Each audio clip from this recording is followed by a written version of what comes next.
The mayor of New York City is standing at a podium delivering a completely ordinary speech about the public bus system. The room is quiet. The topic is local transit. Suddenly, amidst a room full of applause, he drops a line that is nowhere in his official remarks. He announces to the crowd that Egypt was robbed yesterday. When the fallout from a football match reaches the political podium of a major American metropolis, you know that FIFA has completely lost control of their own narrative. Every single time you turn on a television, leaders like Gianni Infantino insist that the tournament is a flawless model of sporting integrity. They demand absolute trust from the public. Yet the entire world is watching what looks like a carefully choreographed play. We are told to believe in the rigid fairness of the rulebook, but what we are actually witnessing is the privilege of coincidence. You see a whistle blow at exactly the right moment. You see a disciplinary rule vanish into thin air. You're told it is just human error, or the luck of the draw, or the harsh reality of the sport. They want you to think you are just being paranoid. But you're not paranoid. By the time we finish pulling this machinery apart, you will understand exactly how the game is actually played off the pitch and why the most powerful men in football are terrified of the patterns you are about to see. Before we can dismantle the whole system, we need to look at the exact moment the illusion shattered.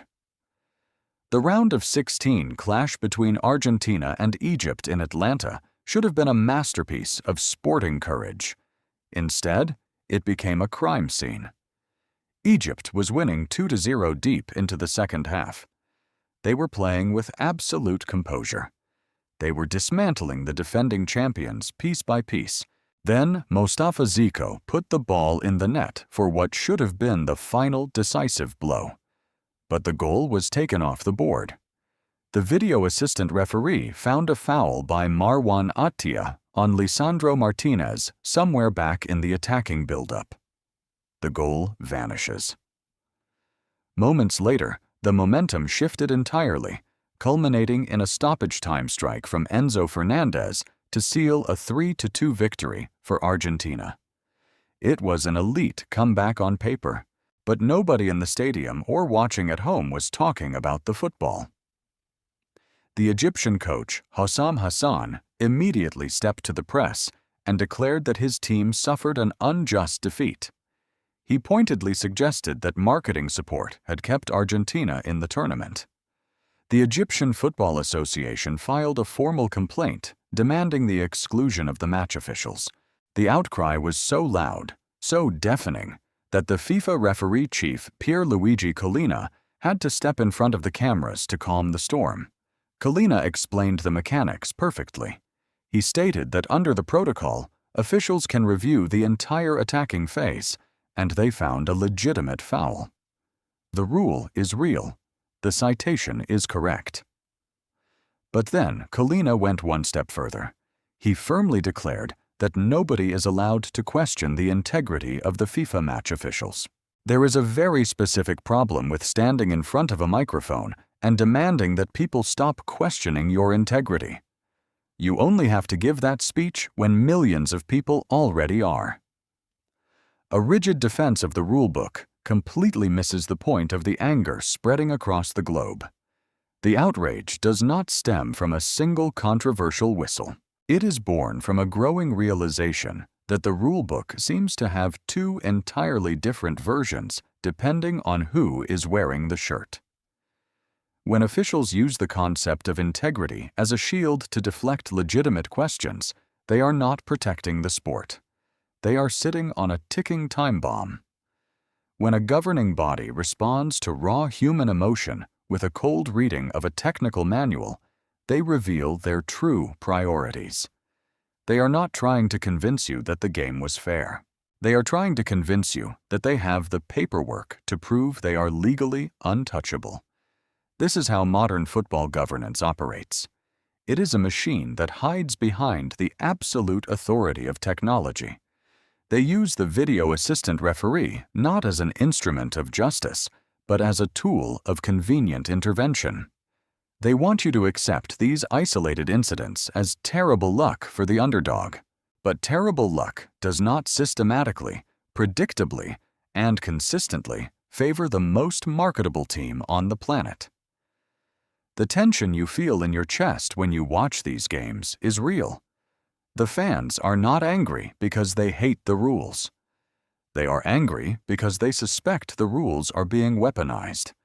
You're watching a system that demands blind faith while consistently delivering miracles for its biggest financial assets. Do not look away just because the technicalities sound convincing right now. We are about to look at the raw math, the disciplinary records, and a series of decisions that defy all statistical logic. The frustration you are feeling is completely justified, and if you want to see exactly how deep this institutional rot goes, stay with me. The numbers we are going to unpack next will completely change how you watch every single match for the rest of this tournament. Let us talk about the numbers, because mathematics does not wear the number 10 shirt of any national team. If you look at the disciplinary ledger of this tournament, you see a physical distortion that defies all logic. The team that commits the fourth most fouls in the entire competition is somehow the exact same team receiving the second fewest yellow cards. This is not a slight discrepancy. This is a statistical anomaly that demands a serious investigation. Consider the squad of England under the meticulous management of Thomas Tuchel. They play aggressive football, and the officials punish them accordingly. They are booked at a rate of 1 card for every 6.8 fouls. The referees do not hesitate to enforce the law when they see a late tackle from an English player. Alongside this, look at the defending champions. It takes Argentina nearly 20 fouls to see a single yellow card. Specifically, the data shows it takes 19.7 infractions for the referee to finally reach into his pocket. They have received exactly 3 bookings across 4 brutal matches. Are we supposed to believe that one team commits violent assaults while the other only commits polite tactical infractions? Alongside this statistical miracle, we have to look at the opening match against Algeria to see how this plays out in real time. Lionel Messi, the face of the sport, dragged his studs directly down the back of the leg of Issa Mandy. It was a clear, dangerous challenge. The Polish referee, Szymon Marciniak, a man trusted with the biggest matches in the world, gave absolutely nothing. The video assistant referee, surrounded by high-definition monitors in a secure bunker, looked at the replay and decided it was not worth a sending off. Does a superstar get the benefit of the doubt? Or does the entire disciplinary system completely shut down when the most famous face in the world commits a foul? Alongside this blind spot on the pitch, we have the catastrophic public relations disasters happening off it. Gianni Infantino, the president of the global governing body, stopped to speak with an Argentine television network. He said out loud into a live microphone that he had suffered with them during their tense match against Cape Verde. The man whose entire job description is to be the ultimate, untouchable neutral, admitted to a national broadcaster that he was emotionally invested in their survival. He hastily tried to correct himself. He claimed he meant neutral fans who want a good game, but the mask had already slipped. How does a governing body demand absolute trust from the public when its own leader confesses his emotional bias on live television? Alongside all of this, the organization made a decision that broke the internet. They announced the officiating crew for the massive quarterfinal match between France and Morocco. They named 5 officials for the pitch. Every single one of them is from Argentina. They appointed an entire delegation from the exact country the world thinks is being protected to oversee the match of France. France is widely considered the biggest, most dangerous obstacle standing in the way of back-to-back titles. At a certain point, the privilege of coincidence can perhaps be explained by sheer luck, right up until the highest power in the sport tears down the illusion entirely with their own hands. If you think the organization is only bending the rules to serve a football fairy tale, You have drastically underestimated the decay of this system. Welcome to Article 27 of the Disciplinary Code. This is a legal loophole created not for the players sweating on the grass, but for the political phone calls coming from the White House. We need to step away from the conspiracy theories about referees for a moment and look at a situation where the veil of neutrality was completely, permanently lifted.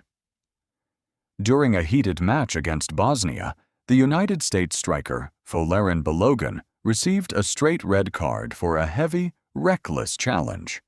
According to the written regulations, a straight red card carries an automatic one-match ban. It is not a suggestion. It is not a guideline open for debate. It is a mandatory punishment etched into the sacred rulebook of the sport. But then the organization abruptly announced that the ban was suspended. They placed him on probation for a year under Article 27, freeing him to step onto the pitch against Belgium. They never publicly explained the reasoning for this sudden, unprecedented mercy. The explanation did not come from a transparent press release in Zurich.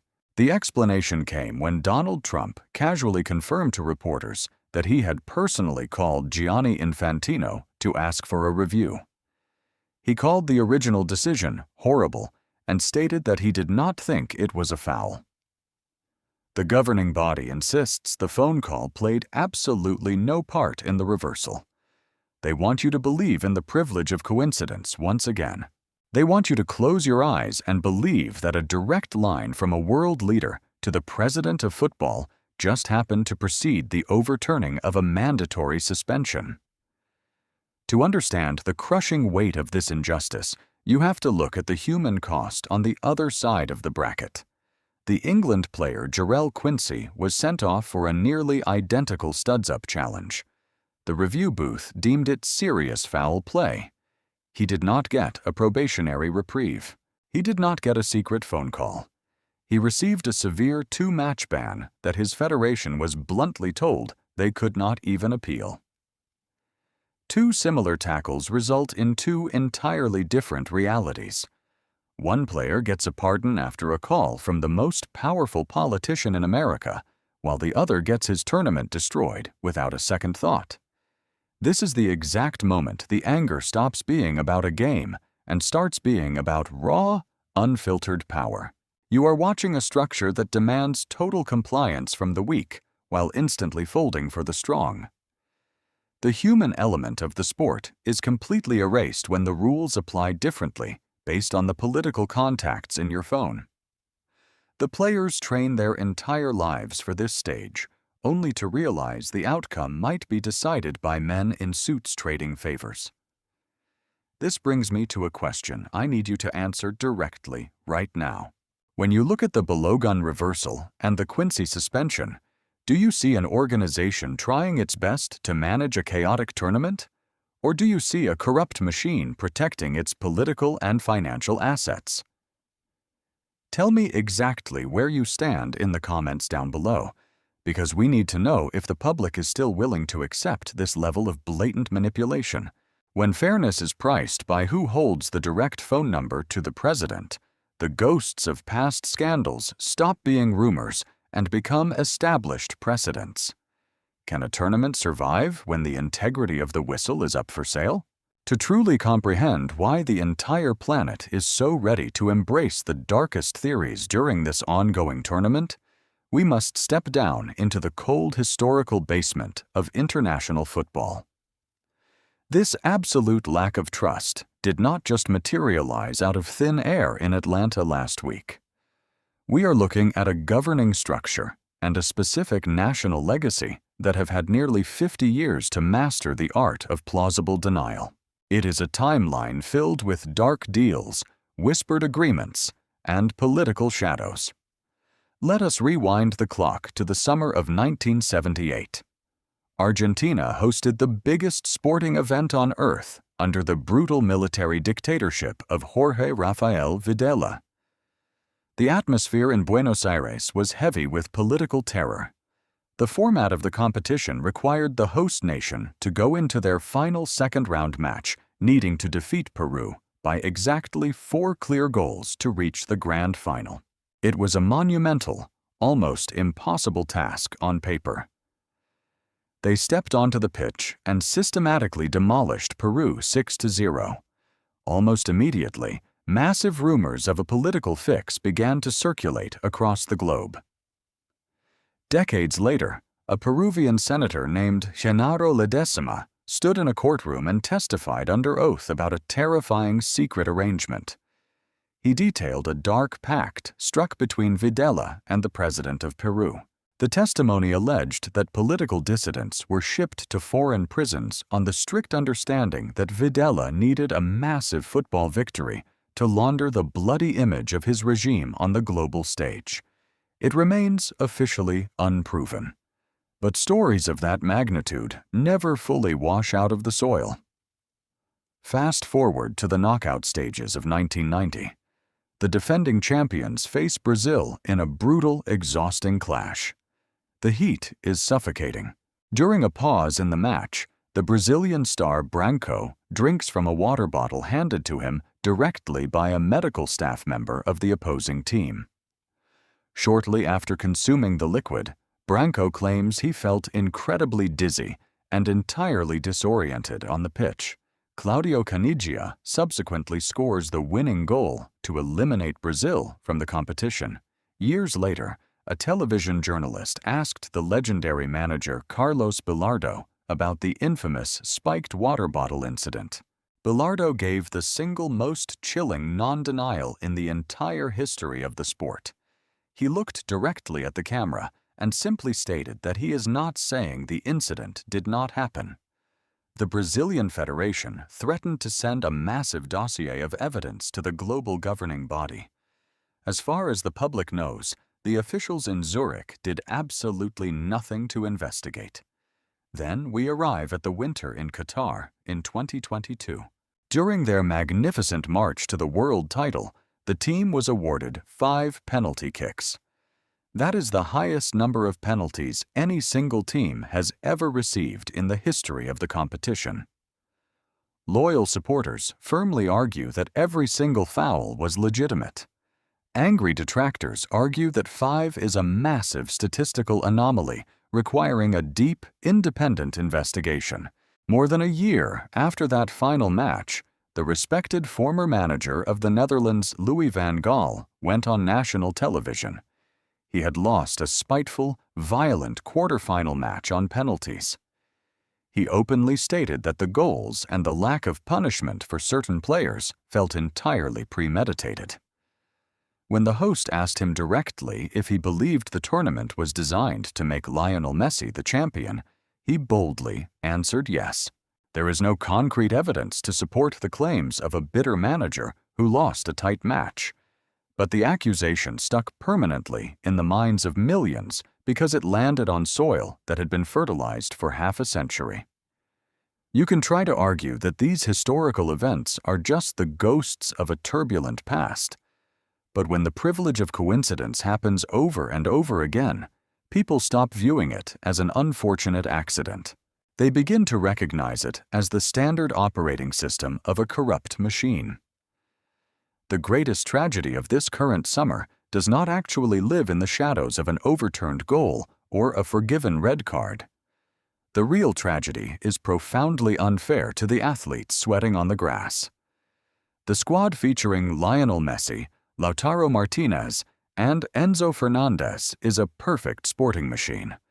They are authentic geniuses of the beautiful game. They possess the raw physical talent and the tactical brilliance to dismantle any opponent on earth strictly on merit. They conquered Qatar because they were the absolute best squad in the tournament. They have earned their current progression through undeniable skill and fierce determination. They do not need the protection of a corrupt executive board. They do not need Gianni Infantino to pave a smooth road for them to the final. But the institutional machinery of the governing body is actively turning these brilliant athletes into involuntary villains.